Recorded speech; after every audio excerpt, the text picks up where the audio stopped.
ഇന്നലെ രാത്രി നടന്ന ഒരു ആക്രമണത്തിൽ അതായത് ഈ ഗുരുതരമായി പരിക്കേറ്റ് ചികിത്സയിലുണ്ടായിരുന്ന 20-കാരൻ സൂരജ് മരണപ്പെട്ടിരുന്നു. പാലക്കോട്ട് വയൽ പ്രദേശത്ത് നടന്ന ഈ മർദ്ദനത്തിന് പിന്നാലെയാണ് ഈ കുട്ടി മരണപ്പെടുന്നത്. എന്തായാലും ഈ കൂടുതൽ വിവരങ്ങൾ കുട്ടിയുടെ സുഹൃത്തുക്കൾ തന്നെ നമ്മളോട് പങ്കുവെക്കുന്നുണ്ട്. എന്താണ് യഥാർത്ഥത്തിലുണ്ടായ പ്രശ്നം? ഇന്നലെ രാത്രി അവർ അവിടെ നിൽക്കുന്ന നേരം ഇവർ തമ്മിൽ ഒരു പ്രശ്നം ഉണ്ടായത്.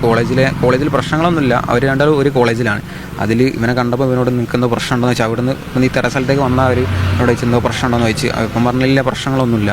പക്ഷെ അവർക്ക് പ്രശ്നം ഉണ്ടെന്നുള്ള രീതിയിലാണ് ഒരു പെരുമാറിയതും. അപ്പോൾ ഞങ്ങളുടെ കൂടെയുള്ള ആൾക്കാരും അതുപോലെ അങ്ങോട്ട് തിരിച്ചു നിന്ന് ശേഷം ഒരു പുറത്തുനിന്ന് കുറേ ആൾക്കാർ കൂട്ടി വന്ന് ഇവിടെ വന്ന് ഞങ്ങൾ ആകെ ഒരു 3-4 ആളല്ലേ, അതിൽ ഒരാളെ പിടിച്ച് ഒരു 5-6 ആൾ തല്ലുകയും ബാക്കിയുള്ളവരെ പിടിച്ച് വെക്കുകയൊക്കെ ചെയ്ത് ഫുള്ള് ആക്രമിക്കുകയല്ലേ. അതിൽ മെയിനായിട്ട് സൂര്യനെയാണ് കൂടുതൽ ആക്രമിച്ചത്. ഒരു നിലത്തിട്ട് ചവിട്ട് ഫുൾ പുറത്തൊക്കെ ചവിട്ടി അടയാളങ്ങളുണ്ടോ ഡ്രസ്സിൻ്റെ മുകളിലൊക്കെ. അതാണ് മെയിനായിട്ട് ഉണ്ടായ പ്രശ്നം. ആരൊക്കെയാണ് ഈ മർദ്ദിച്ചത്? അതൊക്കെ അറിയില്ല. രാത്രി ഇരുട്ടത്ത് അവിടെ ഒരു ഫുള്ള് ഇരുട്ടായിരുന്നു. കുറേ ആൾക്കാരും കൂടെ പെട്ടെന്ന് വണ്ടിയിൽ വന്ന് ഇറങ്ങി ഫുള്ളായിട്ട് കയറി എല്ലാവരെയും കൂടെ തക്കി. കറക്റ്റ് ആൾക്കാരെ അറിയില്ല. അപ്പോൾ അതിൽ 2 ആൾക്കാർ ഇവിടെ തൊട്ടടുത്തുള്ള നമ്മളെ നാട്ടിൽ തന്നെയല്ല, ബാക്കിയൊക്കെ പുറത്തുനിന്ന് വന്ന ആൾക്കാരാണ്. ആ ആൾക്കാരെ നമ്മൾ കറക്റ്റ് പോലീസുകാരോട് പറഞ്ഞിട്ടുണ്ട്. ബാക്കി കാര്യങ്ങൾ കോളേജിൽ ഏത് കോളേജിൽ പഠിക്കുന്നവരാണ്? SNES കോളേജിൽ എന്താണ് ഉണ്ടായ സംഭവം? കോളേജിൽ പ്രശ്നമൊന്നും ഉണ്ടായില്ല, ഇതുവരെ പ്രശ്നമൊന്നും ഉണ്ടായില്ല. അറിയുന്ന ആളാണോ ഈ മർദ്ദിച്ചത്? ഈ അറിയുന്ന ആൾ ഇവിടെ ഉള്ള ആളാണ്. അച്ഛനും മക്കളും 2 മക്കളും. പേരെന്തെങ്കിലും അറിയാം?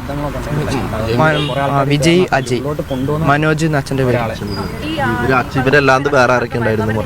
അതറിയില്ല. കുറേ ആൾക്കാരുണ്ട്. 10-25ഓളം ആൾക്കാർ വന്നേന്. എല്ലാവരും കൂടി വന്നിട്ട് ഒരാളെ പിടിച്ചിട്ട് ഉള്ളിൽ ഇട്ടിട്ട് ഫുള്ള് മർദ്ദിക്കുക.